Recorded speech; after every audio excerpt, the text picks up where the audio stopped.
In this tutorial, we're going to discuss a possible quick fix for version 7.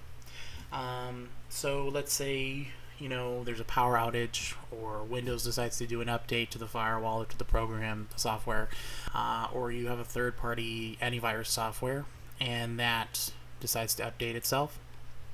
Rarely, the server and the workstations may lose connection. You may, be coming in the morning to get some work done. You go to double click on your lab manager icon here, the blue one, and nothing happens right away. It takes a few moments and then something like this pops up. Okay, what this is basically telling you is that the workstation cannot connect to the server. This does happen if you're only using one computer, even though it is very rare. But if this does ever pop up, it basically means that it can't connect to the server. So immediately what I would do is I would check to make sure that your server is on. If the server's on, make sure your network is plugged in, the computers are on the network, make sure the router's plugged in. If those options are checked in, if they're on and whatnot, turn everything off and start it back on, especially if you leave your computers on overnight. Just restart everything. If that doesn't fix the issue, then we need to come in and get the server name. So the server name, pretty easy to find. I'm using Windows 7. I believe Windows XP Vista will have this similar option.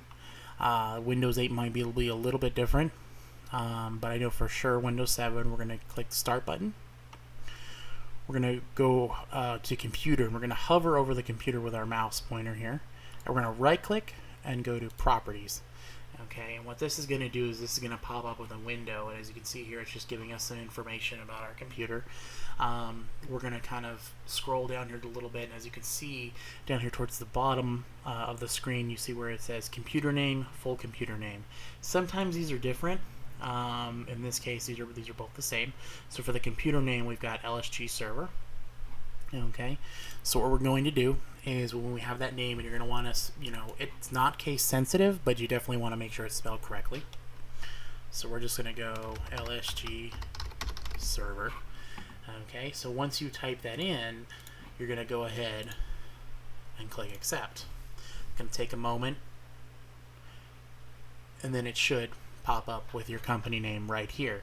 Now, it should only take a couple seconds for that to pop up. If it takes longer than 3 or 4 seconds, you're going to get an error warning, and it's probably going to give you a network specific type of error.